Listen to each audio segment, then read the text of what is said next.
verso 26, se você puder colocar-se em pé, após encontrar esse texto, por gentileza, nós vamos ler em reverência à palavra do Senhor, em pé, esse único verso. Mateus capítulo 16, verso 26. Esperar que todos encontrem. Está ali já o tema dessa noite, o valor de uma alma. E o texto, se você não tem uma Bíblia aí junto de você, o texto está ali na projeção. E diz assim: pois que aproveita o homem ganhar o mundo inteiro se perder a sua alma, ou que dará o homem em recompensa da sua alma? Vamos ler todos juntos agora? Juntos então. Pois que aproveita o homem ganhar o mundo inteiro se perder a sua alma, ou que dará o homem em recompensa da sua alma? Amém. Podem se assentar, irmãos. Então a palavra de Deus nos chama a uma constante renovação do nosso entendimento, uma constante renovação da nossa compreensão das coisas. De certa forma, nós temos, e a ciência de certa forma explica isso, 3 níveis, não é, de pensamentos, vamos dizer assim. Nós temos aqueles pensamentos mais superficiais, automáticos. Nós temos aqueles pensamentos mais conscientes. Temos que procurar na nossa memória, mas nós os encontramos. E temos aqueles pensamentos bem mais profundos, não é? Que ficam guardados aí na nossa capacidade de pensar, de refletir sobre as coisas. E é interessante que, por mais que a ciência tenha procurado ferramentas para mudar isso, por mais que a ciência procure ferramentas para mudar esse subconsciente, essas coisas lá no fundo da nossa alma, só a Bíblia é capaz de fazê-lo. Só a palavra de Deus é poderosa para discernir os pensamentos e propósitos do coração. Só ela pode entrar no mais profundo da alma, mudando os nossos valores, mudando os nossos pensamentos, nos levando a entender coisas que antes nós não entendíamos, nos levando a compreender as coisas de uma forma que humanamente nós não seríamos capazes. Por isso que a Bíblia fala que ela é a palavra viva, a palavra da verdade. Por isso que ela se chama a si própria uma espada do Espírito, porque só o Espírito Santo pode adentrar nesse mais profundo, aonde nenhuma pessoa pode fazê-lo, aonde nem nós, se a ciência está correta nisso, nem nós mesmos muitas vezes temos acesso a isso em nós mesmos, dentro de nós mesmos. Mas a Bíblia, o Espírito Santo que habita no crente, ele é capaz de fazer isso, de nos dar realmente o valor certo das coisas e a compreensão certa daquilo que Deus quer que nós saibamos. Esse tema, o valor de uma alma, vai exatamente nesse ponto. Se nós permitirmos que a palavra de Deus estabeleça bem claramente no nosso coração quanto vale isso que nós estamos falando. Às vezes a nossa compreensão do valor de uma alma pode ser algo extremamente superficial, ou até algo errado. Mas a Bíblia é poderosa para adentrar através do Espírito Santo na nossa alma, na nossa mente, no nosso coração, nesse nosso homem interior, e nos ensinar exatamente aquilo que Deus quer que nós saibamos. A Bíblia chama isso que o Espírito Santo ilumina o nosso entendimento, para sabermos exatamente isso que Deus quer quanto ao valor de uma alma. Sobre esse tema eu vou falar 4 coisas aos irmãos. Primeiro eu vou falar como a Bíblia mostra que o próprio ser humano contempla o valor da sua alma. Então é o ser humano olhando para o ser humano. Depois eu vou dizer como nós contemplamos o valor da alma do outro. Então é o ser humano olhando para o outro ser humano. Em terceiro lugar eu vou dizer como Jesus olha para a nossa alma. Ou seja, a Bíblia revela isso. Se ela revela, é para o nosso conhecimento.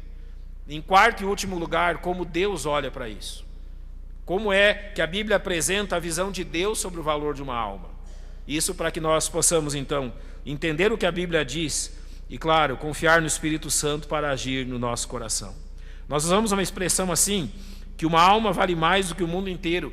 Essa expressão em si, ela não está na Bíblia, dessa forma, mas ela está na forma de Mateus 16, 26, ao dizer que aproveita o homem ganhar o mundo inteiro e se perder a sua alma, ou que dará o homem recompensa da sua alma. Ou seja, literalmente ele está dizendo que uma alma vale mais do que o mundo inteiro. Então essa é a compreensão que Deus quer que nós tenhamos disso.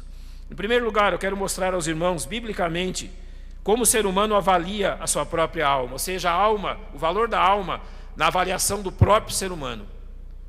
Como que nós podemos olhar para a Bíblia e entender, a Bíblia está olhando para dentro do ser humano, para o coração do ser humano, só Deus pode fazer isso.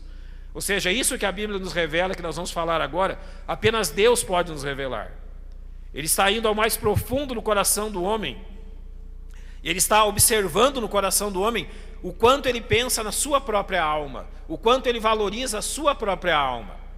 E há 3 coisas ditas nos primeiros capítulos da carta aos Romanos que mostram como o ser humano valoriza a sua própria alma. E a primeira delas está no capítulo 1, versos 18 a 20, que dizem assim: porque do céu se manifesta a ira de Deus sobre toda a impiedade e injustiça dos homens, que detêm a verdade e injustiça.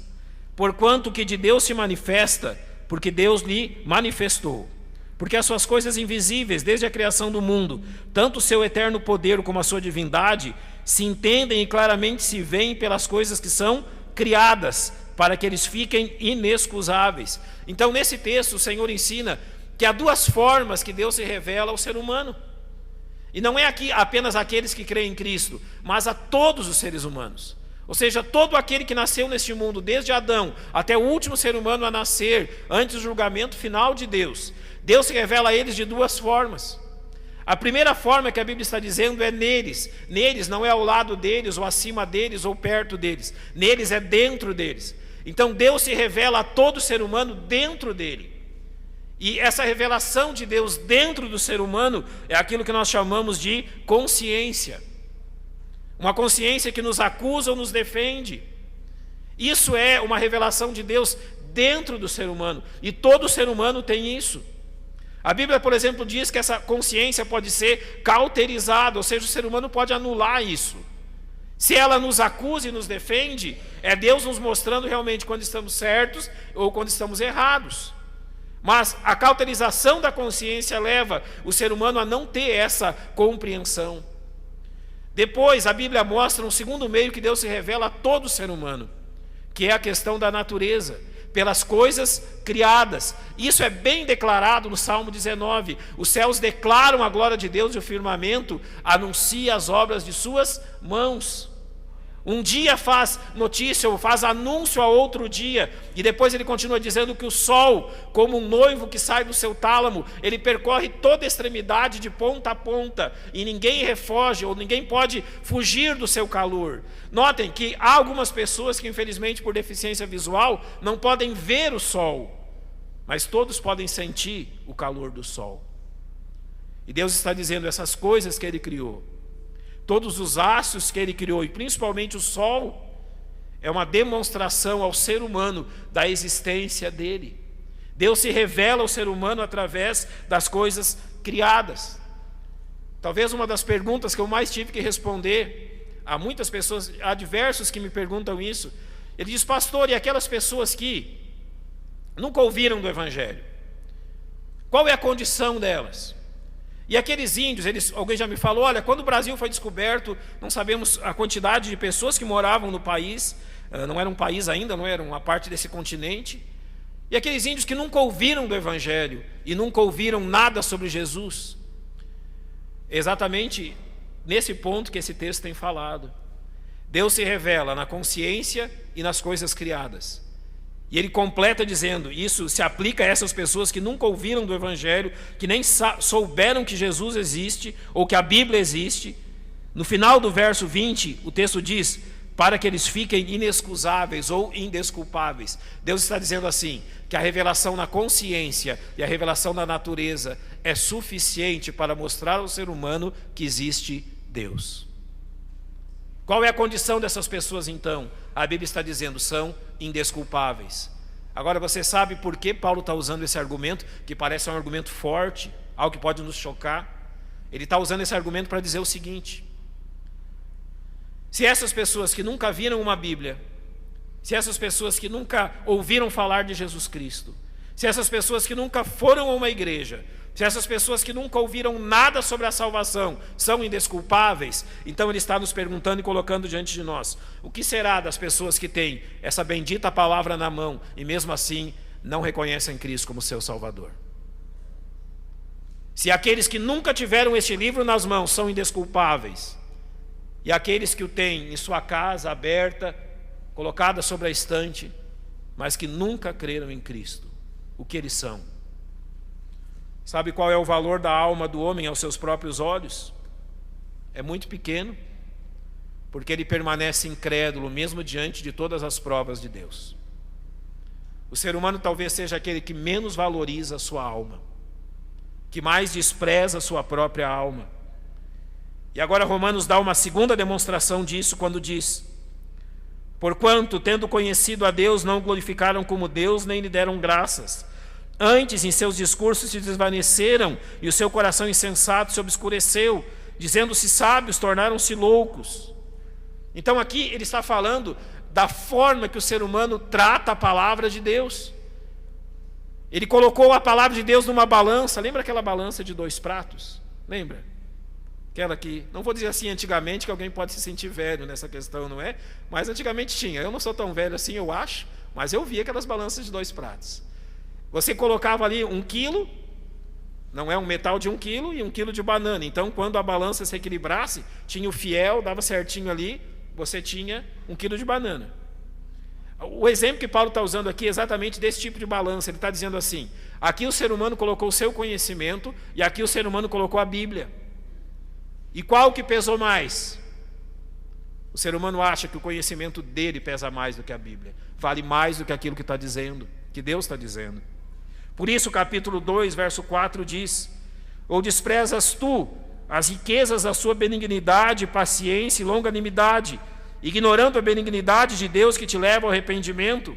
Ou seja, o ser humano, quando faz isso, quando ele despreza a Bíblia, ele despreza a graça de Deus. Ele despreza tudo que Deus faz para a salvação dele. Não pode haver questão mais simples do que uma pessoa com uma Bíblia na mão, batendo de porta em porta e pedindo a oportunidade de falar da Bíblia, falar de Deus. E de cada, vamos dizer, cada 10 lares, cada 10 portas que ele bate, vamos dizer assim, 9,9 dizem que não tem tempo para ouvir esse livro. E quando chegar na eternidade, eles vão perguntar: Senhor, ou talvez dizer: Senhor, nunca tive a oportunidade de saber tudo isso que tu fizeste. E Deus poderá dizer com toda a justiça: e todos aqueles que eu enviei à sua porta, com a minha palavra nas mãos, e você disse que não tinha tempo. Despreza a graça de Deus, desprezam aquilo que Deus tem feito por eles. O ser humano, ele não valoriza a sua alma à medida que despreza a graça de Deus. E por último, não lamentam por desprezarem essa graça de Deus, não lamentam por desprezarem o que Deus tem feito, e nem se afligem, porque através disso estão acrescentando ira contra si mesmos. O ser humano que despreza a graça de Deus, ele acumula ira, porque está escrito em Romanos: mas segundo a tua dureza e teu coração impenitente, entesouras ira para ti no dia da ira e da manifestação do juízo de Deus. Alguém que valoriza a sua alma não pode estar fazendo isso. Notem que quando o ser humano está negando a graça de Deus, está negando a oportunidade de conhecer o Evangelho, ele está acrescentando ira contra ele mesmo. É isso que o texto está dizendo. Segundo a tua dureza e teu coração impenitente, entesouras, ou seja, acumulas ira para ti no dia da ira, o dia em que Deus manifestar a sua justiça. Não pode alguém valorizar a sua alma e ao mesmo tempo acrescentar ira contra si mesmo, e não é qualquer ira, a ira de Deus. O ser humano não pode dizer que valoriza a sua alma enquanto está brincando com Deus. E é isso que o ser humano está fazendo. O Senhor tem colocado igrejas, crentes. Nunca tivemos tantas Bíblias impressas, nunca tivemos tanta Bíblia na televisão, nunca tivemos tanta Bíblia no rádio, nunca tivemos tantas igrejas no nosso país com Bíblias. Nós temos Bíblia, Bíblia e Bíblia.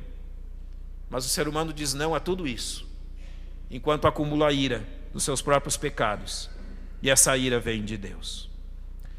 Nós olhamos dessa forma, é que a Bíblia diz que o ser humano olha para si mesmo. O valor da sua própria alma é demonstrado através dessa incapacidade dele de crer no Evangelho.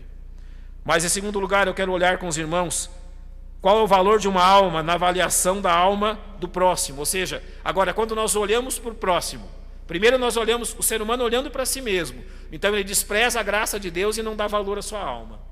Agora, e quando o ser humano olha para o próximo, qual é o valor que ele dá para a alma do próximo? E eu quero com isso falar um pouco daquilo que aconteceu com o profeta Jonas. Mas antes, para mostrar isso, em Lucas 12:19 está escrito que um homem diz à sua própria alma: alma, tens em depósito muitos bens para muitos anos, descansa, come, regala-te, descansa realmente, tenha descanso nisso. Essa é a situação da alma do ser humano. Jonas foi chamado exatamente para chamar a atenção do ser humano para esse descanso dele. E todos sabemos e conhecemos o que acontece com Jonas. Por exemplo, no capítulo 1, versos 2 e 3 dizem assim: levanta-te, Deus falando a Jonas, vai à grande cidade de Nínive e clama contra ela, porque a sua malícia subiu até a minha presença. Porém Jonas se levantou para fugir da presença do Senhor para Tarsis.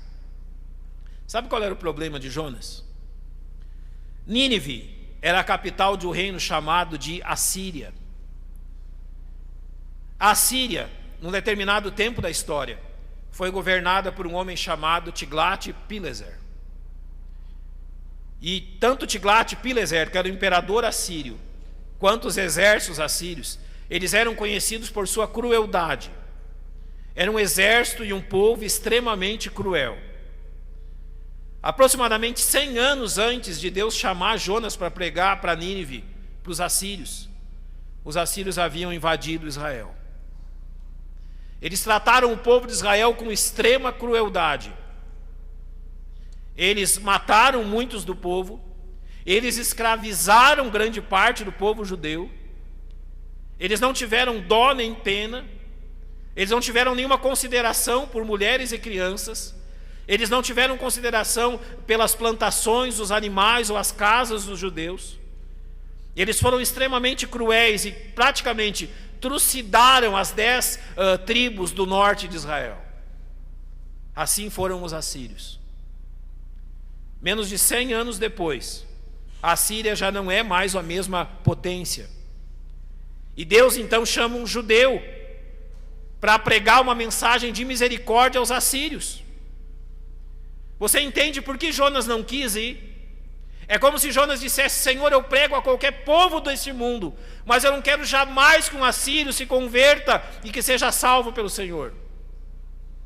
Eu prego a qualquer nação desse mundo, mas jamais a uma nação que fez tanto mal ao povo de Israel. Jonas estava dizendo: Senhor, eu prego a qualquer um, menos aos meus inimigos. Os judeus tinham um ódio mortal contra os assírios por causa desta invasão e de toda a sua crueldade. Então Deus chama Jonas a pregar aos piores inimigos do povo de Israel. E o que diz o texto? Porém Jonas se levantou para fugir da presença do Senhor para Tarsis. Depois é dito novamente: veio a palavra do Senhor segunda vez a Jonas, dizendo: levanta-te e vai à grande cidade de Nínive e prega contra ela a mensagem que eu te digo. E levantou-se Jonas e foi a Nínive. Isso já no capítulo 3. Depois de toda aquela história que nós conhecemos do que Deus faz para Jonas, Jonas então vai. Deus está mudando o coração dele aparentemente. Jonas então agora decide ir a Nínive. E o verso 10 do capítulo 3 diz que Deus viu as obras deles, como se converteram do seu mau caminho, e Deus se arrependeu do mal que tinha anunciado lhes faria e não fez. Qual foi o resultado da mensagem de Jonas? Aquele povo então se arrepende daquilo que estava fazendo. Mas notem que no capítulo 4, eu não vou ler os versos 4 a 9, mostra que Jonas se indignou profundamente contra isso. E o verso 1 diz: mas isso desagradou extremamente a Jonas, e ele ficou irado. Qual é o valor da alma do outro? A gente olha para isso que aconteceu com Jonas, chamado a pregar os seus próprios inimigos. E a gente pode aplicar isso num contexto do nosso próprio tempo. A quem nós somos chamados a pregar? A quem nós somos chamados a levar a mensagem de Cristo? Não é apenas aqueles que nos amam, ou aqueles que nos tratam bem, ou aqueles que nos fazem bem, mas o crente é chamado a pregar também aqueles que ele pode considerar seus inimigos. O crente é chamado a valorizar a alma do próximo e entender que ela também precisa de salvação. E não a ter aquilo que Jonas tem nos versos 10 e 11 do capítulo 4.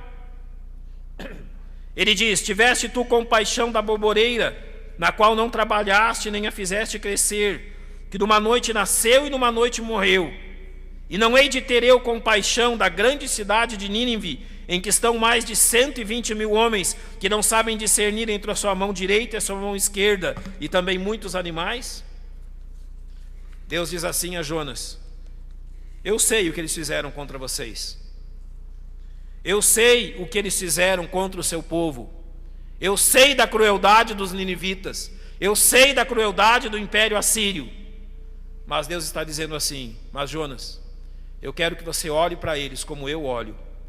Deus está dizendo que está olhando acima de toda a crueldade. Deus está olhando acima de todo o pecado daquele povo. Deus está olhando acima de todo o mal que aquele povo cometeu. E aqui, quando ele fala com Jonas, ele está dizendo: eu estou vendo o valor eterno da alma daquelas pessoas. O que Jonas não foi capaz de ver. Nós somos também capazes de enxergar isso, irmãos. Enxergar que mesmo aquele que isso tem acontecido, infelizmente, às vezes acontece com um ou outro irmão da igreja, de ter os seus bens roubados, carro, casa, assaltos, roubos, violência, todo tipo de violência. Deus está nos dizendo assim ao nosso coração que o valor de uma alma é tão grande que não importa o que aquela pessoa faça contra você, você deve amar e orar para que ela seja salva. Eu vi há pouco tempo o caso de um homem que assassinou o filho de uma mulher. E a reportagem demonstrou então quando ela foi à prisão e falou àquele homem que ela não odiava ele, que ela não tinha nenhum ódio contra ele, mas desejava que aquele homem que havia matado seu filho conhecesse o amor de Deus. Sabe o que aconteceu? As pessoas ao redor começaram a rir, a zombar da mulher. Eu li depois os comentários que postavam embaixo da notícia, e as pessoas riam dela, zombavam dela. Deus não é assim. Deus nos chama a amar os nossos inimigos pelo valor da alma deles. Em terceiro lugar, qual é o valor da alma na avaliação do Senhor Jesus Cristo? O que o Senhor Jesus Cristo tem a nos dizer sobre o valor de uma alma? Eu creio que o Senhor Jesus pode nos ensinar muito sobre isso. E a primeira questão que ele nos ensina é que o valor de uma alma é maior do que o valor da vida moral de uma pessoa. Em João 4, Jesus se encontra a um lugar de tirar água, um poço, onde se retirava a água, num horário quente do dia, e apenas uma mulher lá retirando água. E Jesus então se achega a ela, e no verso 10 ele diz assim: se tu conheceras o dom de Deus, e quem é aquele que te diz, dá-me de beber, tu lhe pedirias, ele te daria água viva. E ele diz àquela mulher: qualquer que beber dessa água tornará a ter sede, mas aquele que beber da água que eu lhe der nunca terá sede. Aquela mulher estava naquele horário, daquela forma no poço, porque ela era alguém que a sociedade dela não suportava nem mesmo vê-la. Muito provavelmente aquela mulher era uma prostituta naquele lugar. E no horário mais quente do dia, era o único horário que era permitido que ela fosse e retirasse água daquele poço. Ninguém ia ajudá-la, ninguém ia estar ali perguntando o que ela estava fazendo ou perguntando se ela precisava de algo. Jesus foi o único que se aproximou dela, e aquilo que Jesus conversou com ela e o que ele disse a ela demonstrava realmente o valor que Jesus deu à alma dela. Se as pessoas a desprezavam, Jesus se aproximou dela. Um segundo exemplo, em Lucas capítulo 5, diz assim: e fez-lhe Levi um grande banquete em sua casa, e havia ali uma multidão de publicanos e outros que estavam com eles à mesa. E os escribas deles e os fariseus murmuravam contra os discípulos, dizendo: por que comeis e bebeis com publicanos e pecadores? Jesus sempre foi acusado disso por aqueles homens religiosos. Eles nem se aproximavam dessas pessoas por considerar essas pessoas imorais, pessoas que não mereciam a graça de Deus. Em determinado momento Jesus se volta para eles e diz assim: digam para mim, quem precisa de médico? São vocês que conhecem o Velho Testamento e conhecem o Deus do Velho Testamento, ou esses homens que nada sabem de Deus? Em Lucas capítulo 7 é levantada uma questão contra o Senhor Jesus. No final do verso, já no verso 34, é dito assim: que veio o Filho do Homem, que come e bebe, e dizeis: está aí um homem comilão e bebedor de vinho, amigo dos publicanos e pecadores. Aqueles homens acusavam João Batista de ser um sectário, Mas quando Jesus Cristo veio e deu vazão à voz daqueles homens e oportunidade para aqueles homens ouvirem da verdade de Deus, Jesus foi criticado. Era chamado de amigo dos publicanos e pecadores, mas o Senhor Jesus sempre demonstrou que realmente o seu alvo principal era a alma daqueles homens e o valor delas. Em segundo lugar, Jesus demonstra que o valor de uma alma é maior do que o valor das riquezas que uma pessoa possui. Notem que, em primeiro lugar, Jesus demonstrou que ele não tinha medo daqueles que o mundo considerava imorais, daquele que o mundo considerava como uma escória. Jesus se aproximou deles. Agora, em segundo lugar, aquelas pessoas que o mundo mais valoriza, que têm o poder e o dinheiro, Jesus demonstra um segundo lugar disso em Marcos 10. E Jesus, olhando para ele, o amou e lhe disse: falta-te uma coisa, vai, vende tudo quanto tem e dá-o aos pobres, e terás um tesouro no céu. Vem, toma a cruz e segue-me. Mas ele, pesaroso dessas palavras, retirou-se triste, porque possuía muitas propriedades. Jesus se aproximou das almas desprezadas, e Jesus demonstrou às almas privilegiadas o que realmente elas necessitavam. Jesus não desprezou o pobre, mas Jesus mostrou ao rico qual a necessidade do coração dela. Em terceiro lugar, ele demonstra que o valor da alma de uma pessoa é maior do que qualquer ofensa.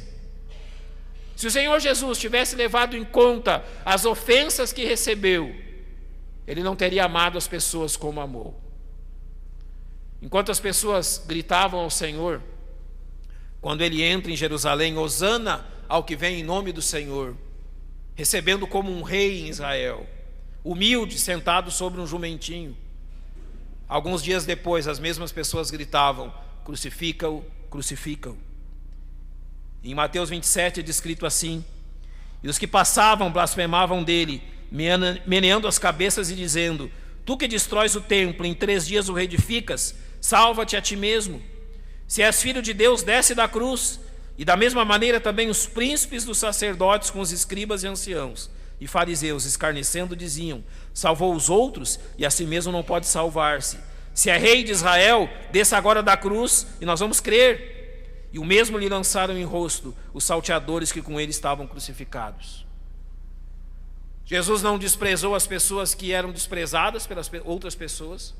Jesus não desprezou aqueles que o mundo considerava como superiores. E aqui Jesus não despreza mesmo aqueles que o estavam zombando, porque Lucas capítulo 23, verso 34 narra assim, quando Jesus diz: Pai, perdoa-lhes porque não sabem o que fazem.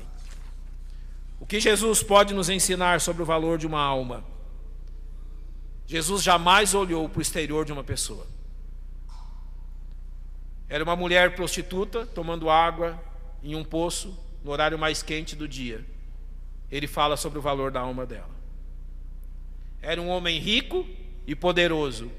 Jesus fala sobre o valor da alma dele. São pessoas zombando dele enquanto ele está crucificado, e ele pede para elas o perdão.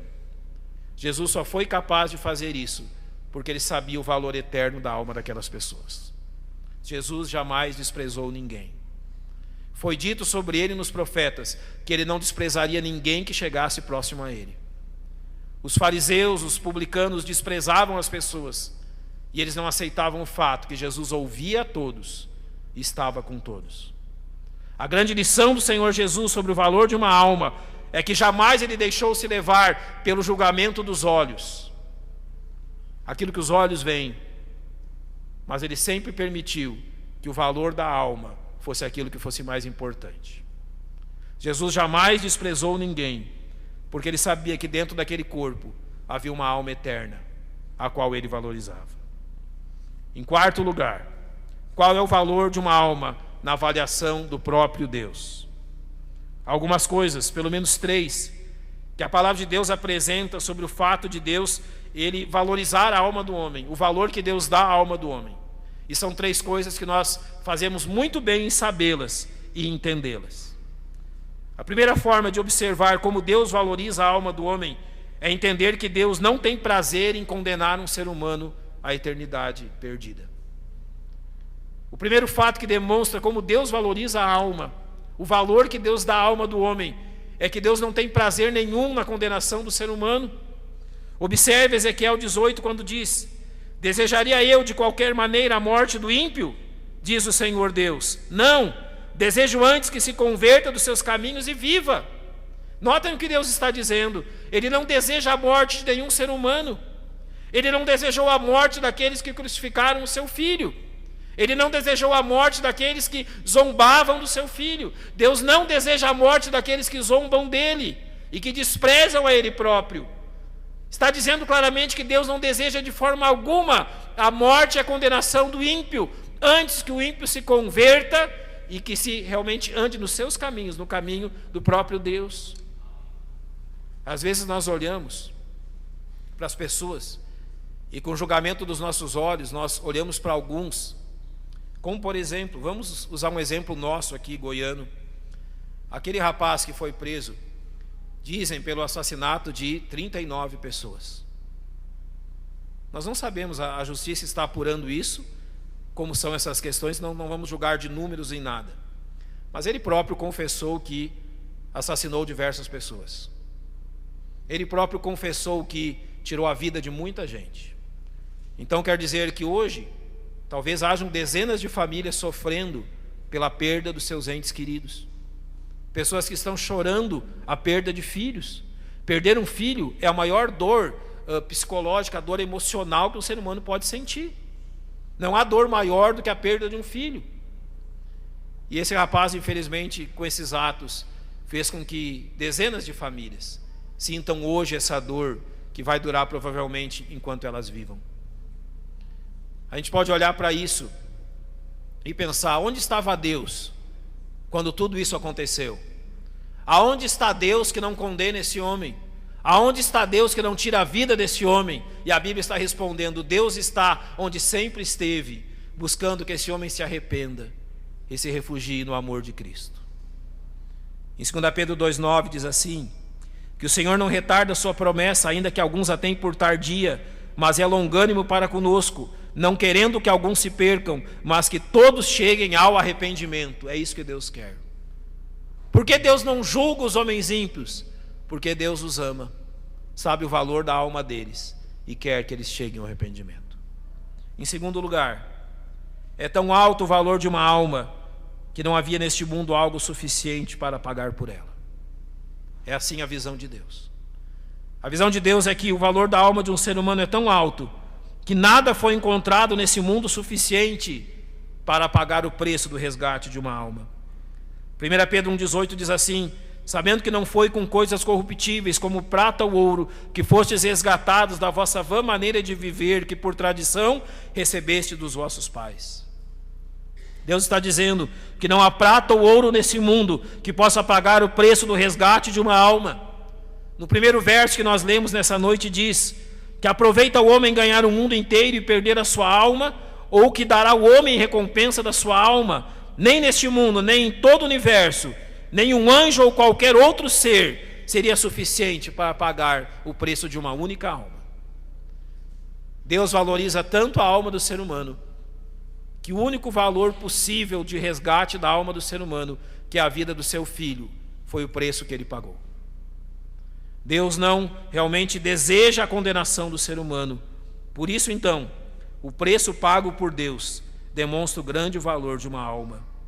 João 3,16, que nós bem conhecemos, diz assim, porque Deus amou o mundo de tal maneira que deu seu Filho unigênito.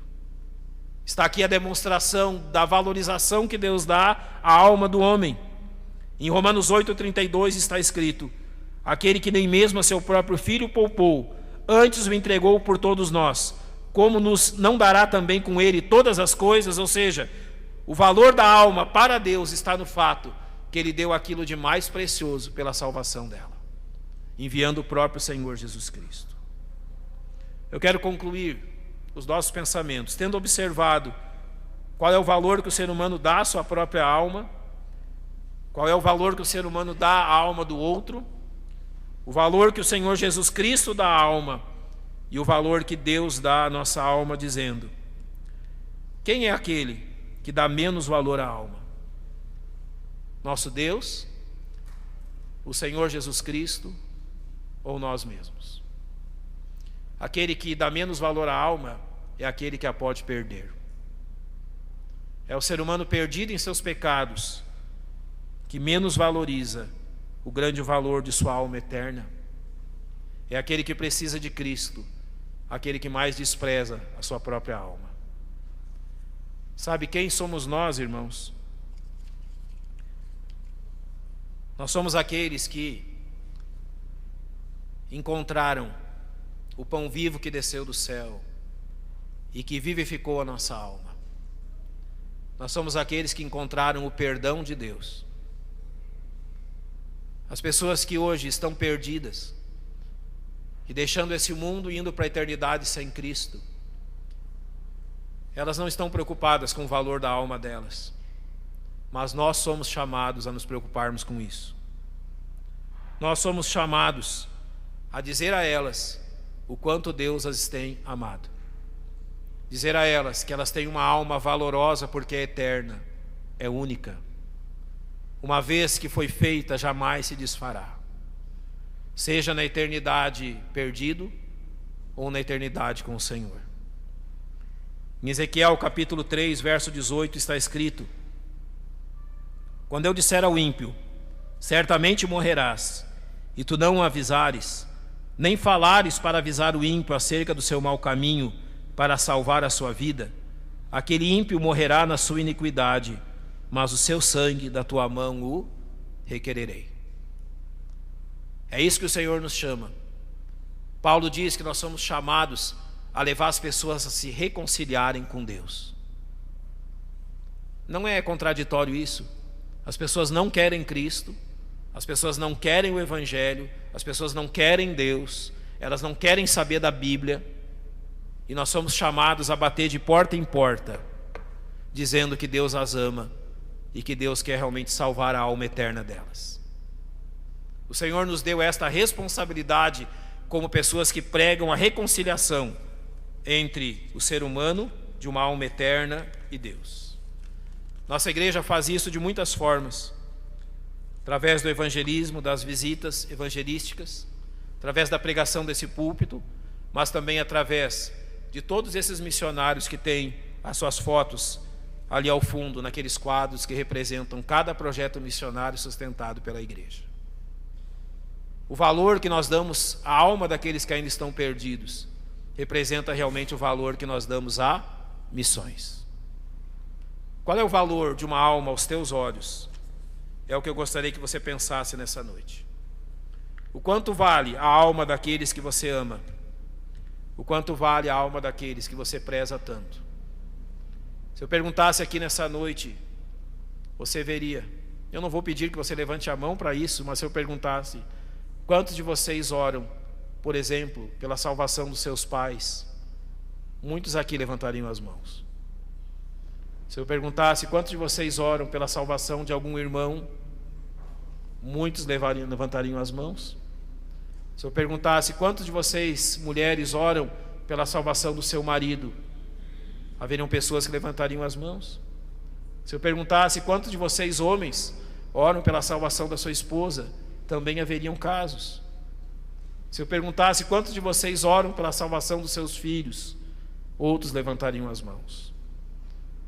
Nós valorizamos a alma eterna daqueles que estão próximos a nós, quando realmente nós estamos dispostos a pregar o Evangelho a elas, por amor, por compreensão do valor da alma delas. Como será triste, não é? Chegar no céu e ver com que pessoas que nós amamos não puderam chegar até lá. O pai, a mãe, algum irmão ou até mesmo algum filho. Adentrar os portões celestiais e saber que as portas se fecharam eternamente para aquele que nós amamos nesse mundo. Se você realmente valoriza e sabe o valor de uma alma, esforce-se, ore, pregue para aqueles que você ama. Comece por esses. E você vai ver como o Senhor Jesus Cristo Ele é capaz de nos mudar a nossa mente e mostrar que todos aqueles que estão próximos de você são seus alvos para a pregação do Evangelho. Valorize a alma do seu próximo, porque Deus valoriza muito a alma do ser humano. Nosso Deus e nosso Pai.